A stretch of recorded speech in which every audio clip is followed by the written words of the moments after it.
I can still hear his laugh. It wasn't joy. It wasn't pride. It was possession. The day I walked into the living room, papers in my hand, heart pounding with the triumph of years of sacrifice, I thought I'd finally done it. I thought I'd earned his respect. I laid the deed on the table, my voice trembling but proud. "Dad, the house is paid off. No more debt. It's finally ours." He didn't even look at the papers. He looked at me, and then he laughed. "Great, now pack your bag. Your brother's moving in." The words hollowed me out. Like all my sweat, my overtime shifts, my skipped meals, meant nothing. My brother, the golden son, who never paid a single bill, who stumbled from one failure to the next, was the one he wanted here. Not me, never me. I stood frozen. My lips moved before I could stop them. 4 words. Low, controlled, final. "Not this time, Dad." His smile faltered, just slightly, but I saw it, and in that instant, I knew. The game had changed. It wasn't the first time he'd done it. When I was 15, I saved up for a laptop by working weekends at the diner. He gave it to my brother 2 weeks later, telling me I didn't need distractions. When I graduated college with honors, he didn't come to the ceremony. He was busy bailing my brother out of another failed business scheme. When I bought groceries, paid utilities, kept this house alive through years of his neglect, he said nothing. But the moment my brother stumbled through the door, he opened the fridge like it was a royal banquet. That house was my prison, my responsibility, my legacy.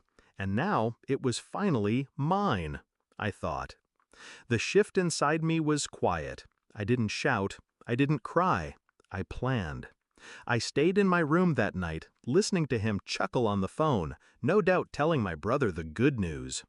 My chest was tight, but my mind razor sharp. The deed was in my name, solely mine. Every payment traceable, every receipt undeniable. The law was on my side, even if he never was.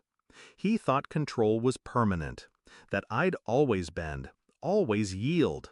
He forgot the years I spent learning silence, not as surrender, but as strategy.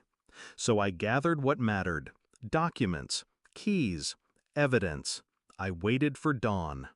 The next morning, he woke up to silence. No clatter of breakfast, no hum of the kettle, just silence. When he opened the front door, he saw it taped there. Notice of eviction. Signed by me. Filed legally. Stamped by the county clerk the week before. Because I knew. I knew he'd try this. I knew someday he'd push too far. His face turned white. The house he thought he owned, the house he believed was his empire. It wasn't his. It was never his. He stormed into my room, fists trembling. "What is this? You can't do this. This is my house." I looked him dead in the eye, calm. "No, Dad, it was never yours. You lost that the day you treated me like a tenant in my own life." He sputtered, his words cracked, powerless. For the first time, I wasn't the child in that conversation. He was. I told him he had 30 days to leave. My voice didn't shake, and for once, he listened. The weeks that followed were surreal. My brother called, furious, spewing venom down the line. "How could you do this to Dad, to me?" I didn't respond. I didn't need to.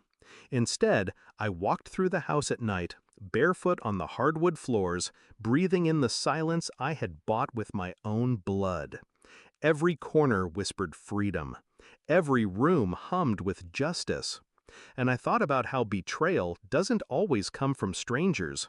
Sometimes it comes from the man who taught you to ride a bike, the one you hoped would say he was proud. But betrayal cuts deeper when it's family, because you spend years thinking love will save you, until you realize respect is the only currency worth anything. The day he finally left, suitcase in hand, he didn't meet my eyes. He shuffled past me like a shadow stripped of its form. My brother sat in the driveway, engine running, face twisted in disbelief. I didn't stop them. I didn't gloat. I just stood in the doorway, the deed still on the table behind me, sunlight spilling across my shoulders. That house was mine. But more than that, I was free. Now, when people ask why I live alone in that old house, why I don't invite family for holidays, I just smile. I tell them peace is expensive, but worth every penny. Because the truth is, I buried more than debt when I paid off that mortgage. I buried the last trace of their control. And when I whisper those 4 words to myself, "Not this time, Dad," I feel nothing but power.